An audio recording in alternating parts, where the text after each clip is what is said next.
Hey guys, welcome back to the Marvel Contest of Champions video. Okay, today is number 3 in the series of going through each one of the different classes of champs and talking about, in my opinion, what the top 10 unawakened champions are in that class. So ones that definitely do not need to be awakened. So for the newer players that are pulling, champs and think, is this champion going to be good straight out of the box? Yes, they are. Whether they'll need to be ranked up to rank, say 2 or 3, then that's up to you. But in my opinion, these champs are definitely worth that rank. So if you have missed it so far, the first one we did in the series was Mystic. The second we did is Skill. So we're doing Mutant today, and tomorrow will be Science. So if you've missed those previous ones, or if you want to make sure you don't miss the next one, then please, hit that like button, subscribe, hit the bell button, notifications so you don't miss out. And it just really helps me out, guys. So if you do enjoy today's content, subscribe so you don't miss out on any of the future ones. Make sure you put a comment down below as well, guys. If you like it, let me know. If you don't, let me know. Just be constructive and let me know if it's other champs maybe you think deserve to be in your top 10 or, just whatever. All right. So without further ado, I'll try to keep this as short and as sweet as possible. But anyway, here we go. So number 10. I have put in the Storm Pyramid X. Storm Pyramid X, I really like Storm Pyramid X. She hits like an absolute truck. Her and a couple of the other ones are amazing with APOC synergy as well. If you happen to have him, not necessarily not needed, but it does make them a bit better if you do run Apocalypse as well. Number 9, I've put an oldie but a goodie, Emma Frost. Emma Frost, if you haven't ever used Emma Frost, she is quite an old champion, but she is amazing in telepath form. So if you're not aware, she has her just a normal form like this, and then she has a this is telepath form, I think, and the other one is called like the diamond form. There we go. So in diamond form, she is immune to stun, bleed, poison, incinerate, shock, frostbite, cold snap, fatigue, concussion, and exhaustion. So pretty much freaking everything in the damn game, just about.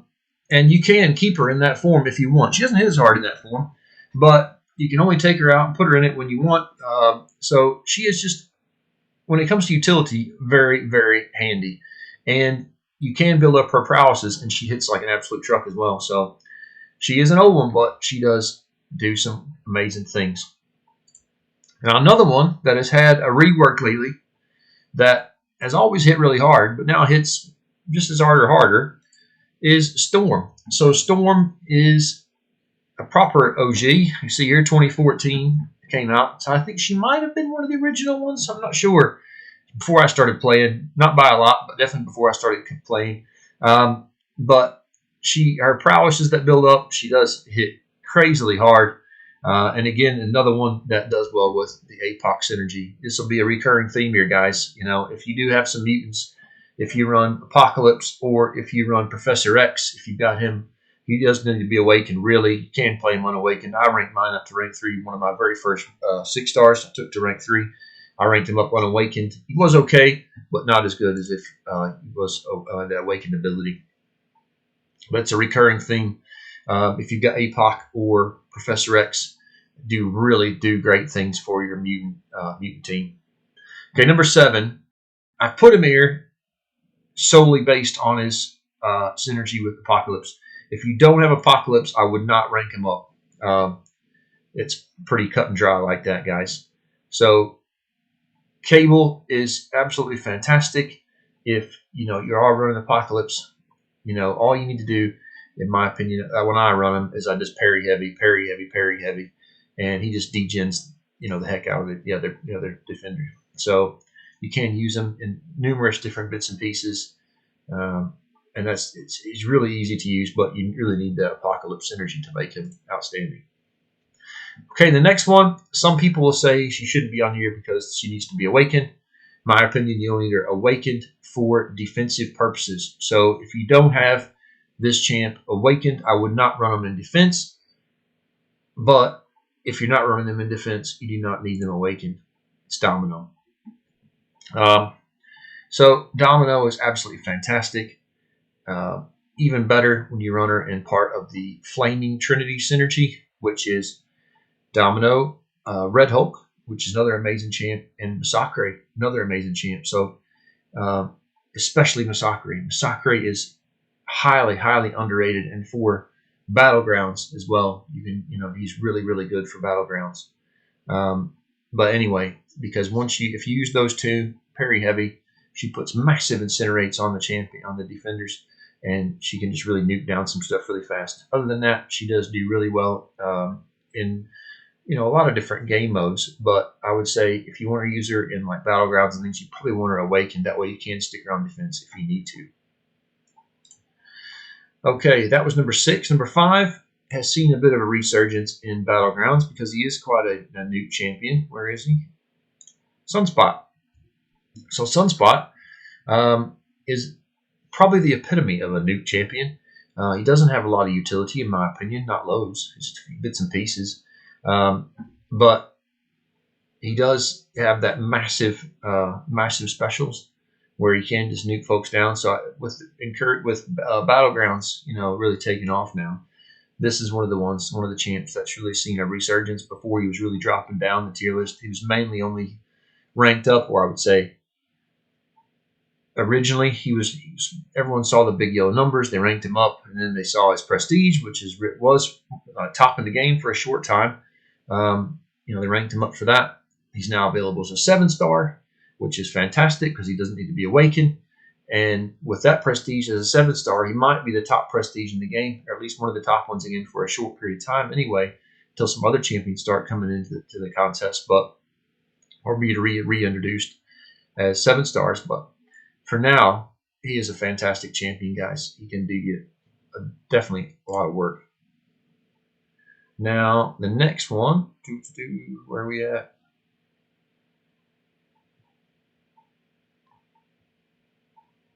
Where's my man? Where's my man Havoc at? There he is.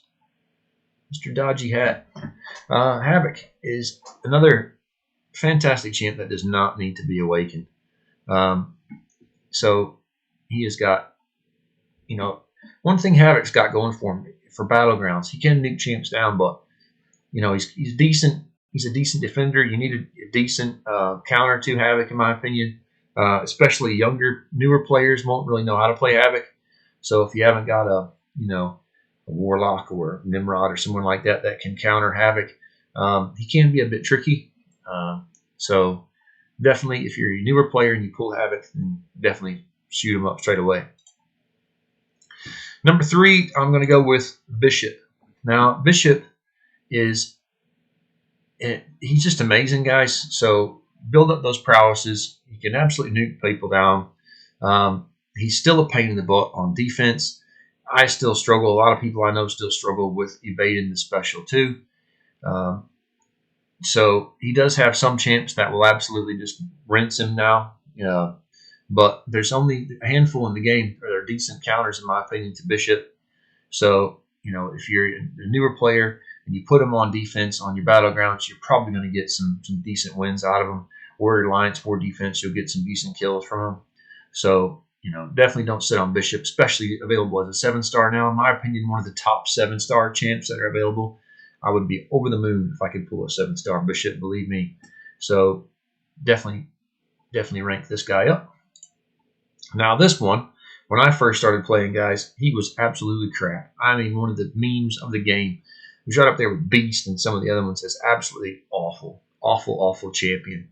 But now, actually, probably about 2 or 3 years ago when he got his buff, everyone went crazy for him. Absolutely crazy for him. And he was broken, really. Like a third to a half of the characters in the game, he can just wipe out. But then all of a sudden they started changing all the new characters. I might as well tell you is Red Mags. They started changing all the characters in the game to be able to counter Magneto. So Magneto just couldn't just wipe them off, one special 3 and they were done. But now it's almost where a lot of the newer champions again now, they're not really putting those in. So he's actually starting to come back in a little bit now where he can start countering some of those brand new champions. But for a while there, a lot of the tech champions that were coming out, he can't really do much with them. But the older champs and maybe some of the brand new ones, he can definitely work for, guys. A lot of champs, not just the tech ones, sorry, in the game. Any metal champions, usually just one special 3. If you're not aware, we'll just wipe them out. So he is definitely my number 2 champ. And number 1 champ, guys, should be hopefully no surprise. It's going to be Apocalypse. Apocalypse is absolutely amazing, guys. When they first come out, Apocalypse was considered mainly just a bit of a, I don't know. If you couldn't, he was brought along for his Horseman synergy to help other champs, which, excuse me, if you're not aware, will make a lot of different mutants absolutely outstanding. So it makes a big difference to Archangel, to Wolverine, and probably half a dozen different mutants. Massive, massive difference. But it took a little while, and everyone realized, hold on, he's not just a character to make other characters Horsemen of the Apocalypse. He's an amazing character in his own right, and he definitely does not need the Awakened ability. So, if you've got Apocalypse, or if you happen to pull Apocalypse, then definitely, whatever you do, rank him up, because he's amazing. He makes other champs amazing, such as like Cable and the Storms, Gambit, Wolverine. There's loads of different champions that he really, really takes from, okay or mediocre, and takes them up a couple tiers in that tier list. So as in the previous ones, if you've not seen those, I'll use my little disclaimer here, guys. There is champions like Archangel, Colossus, Kitty Pryde that really, really need their Awakened ability, in my opinion.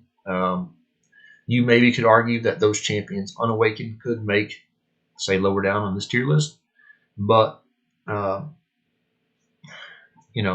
I've tried to keep this to champs that really, definitely don't need the Awakened ability. So hopefully you can appreciate that. If you've enjoyed today's video, like I said at the start, hit that like button. Leave me a comment, please, guys. And, subscribe to the channel so you don't miss out on the next ones. All right, hope you've enjoyed it. Take care and have a great day.